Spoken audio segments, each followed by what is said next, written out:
Hi folks, Pete here from Ashton's Cars. Today I'm showing you around our 2012 Volvo C30.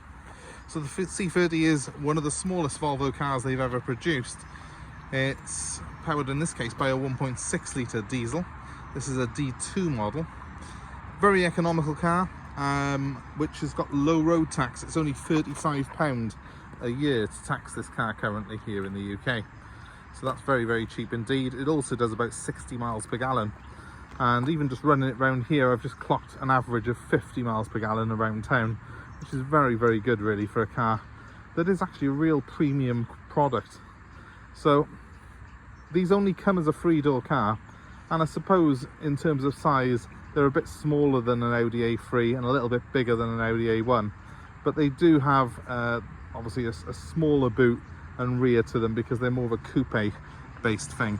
And Volvo are a company who've got a long tradition of building quite sporty, quite good looking compact cars. So they're not just famous for their estate cars, and the C30 carries on that tradition of building a much smaller, much more agile car, which is very, very cool in my opinion. It's one of the coolest cars really that you can buy in this sort of category with this sort of engine and the cheap road tax. So the D2 is one of the more economical models in the range, but it still has quite a few extras on it. This one's got an R-Design spec, as they call it.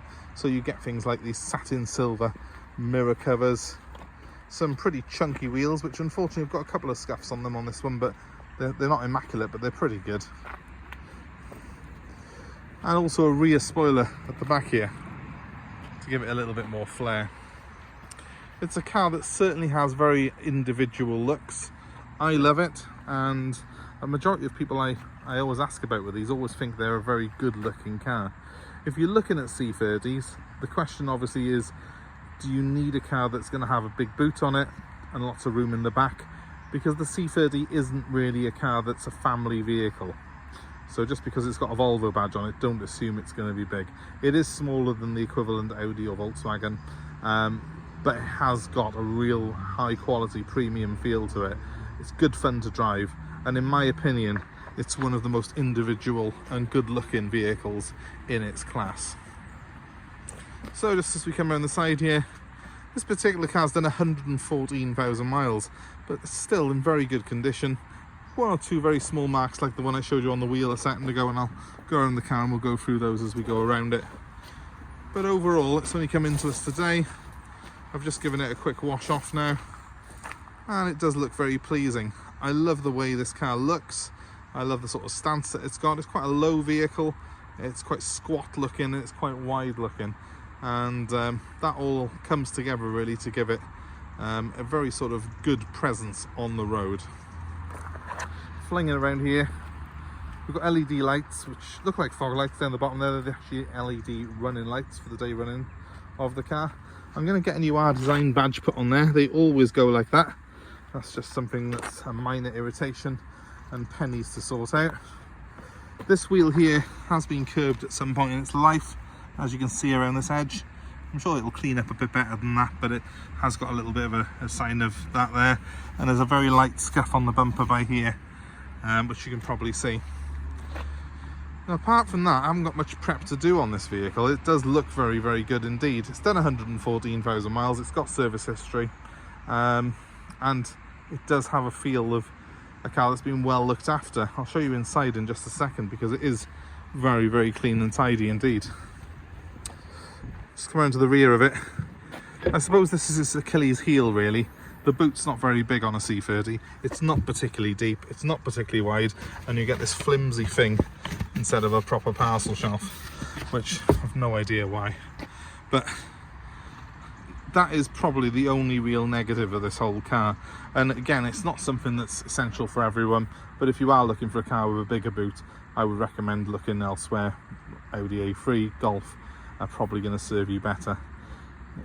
However, if you're looking for a car that's stylish, that's a little bit different, a little bit of a unique blend of style, sportiness and low running costs, stay tuned, because this is actually one of the nicest cars in its class. And with this spec, you get rear parking sensors, you get satellite navigation, you get cruise control, it's really, really good. Really, really high spec for what it is. Jump inside and you'll see, first off, real high quality finishes. This door feels like it's, well, it feels like the door on a Vault more than a car. So solid, typical Volvo.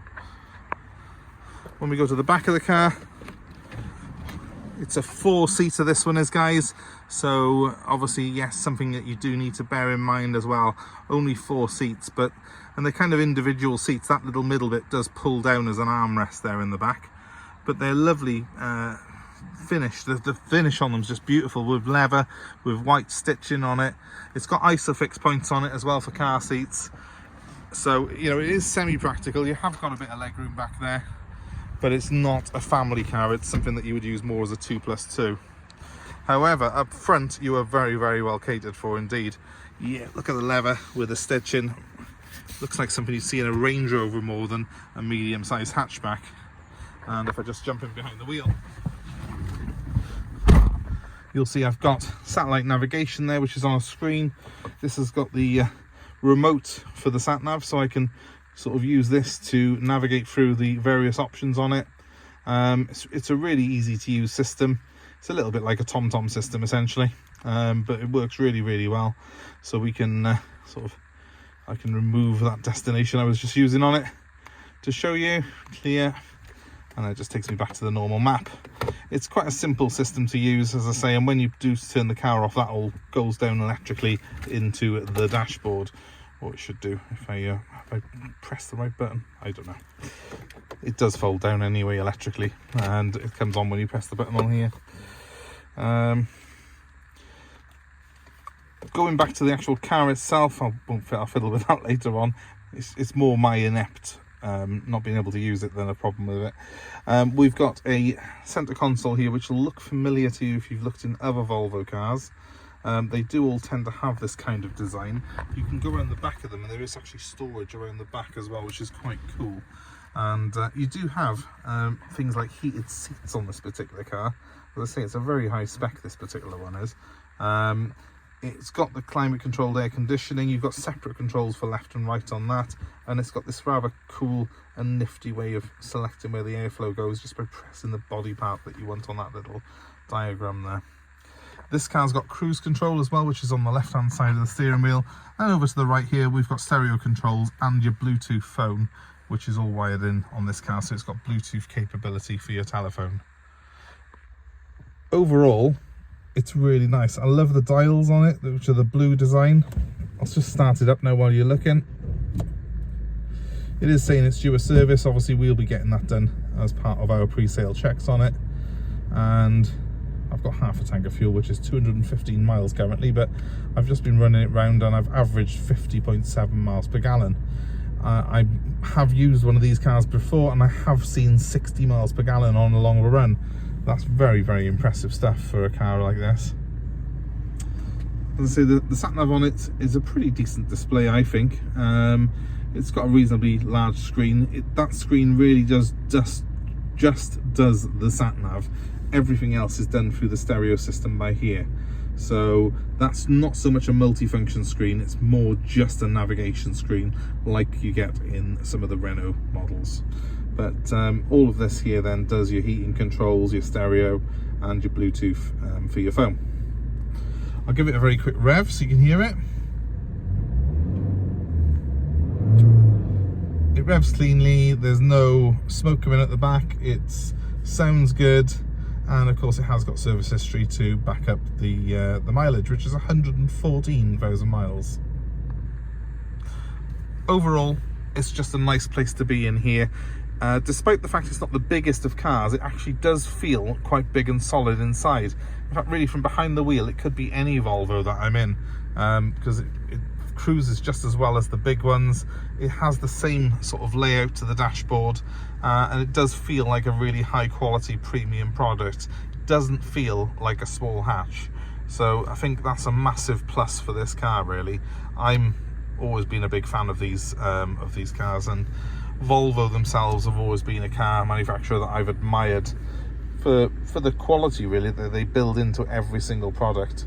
So yeah, in terms of having a car that I would want in this class, this is pretty high up on my list.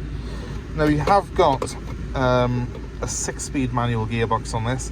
It is a 115 horsepower turbo diesel engine, and it cruises effortlessly. I mean, it really does go along really well. This plenty of torque in it, so it does feel like it's even more powerful than the figures suggest of 115 horsepower.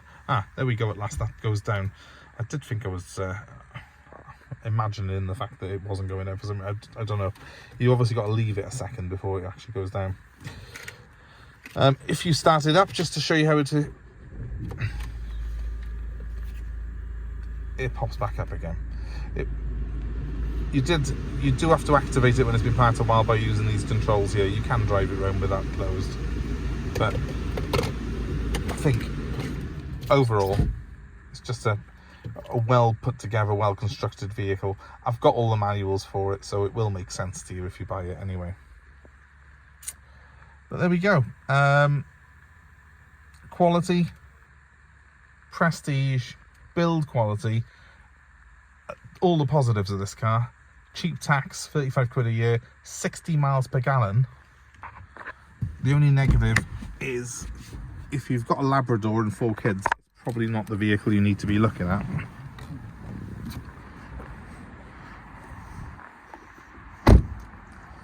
But what a looker it is. And of course these have come right down in price now, so they are in the sort of bargain basement really of the stuff we sell. Let us know if this one's of interest to you, because it is available, and it's available for nationwide delivery. So wherever you are in the UK, I can get this Volvo delivered over to you. We're happy to take your old car in part exchange.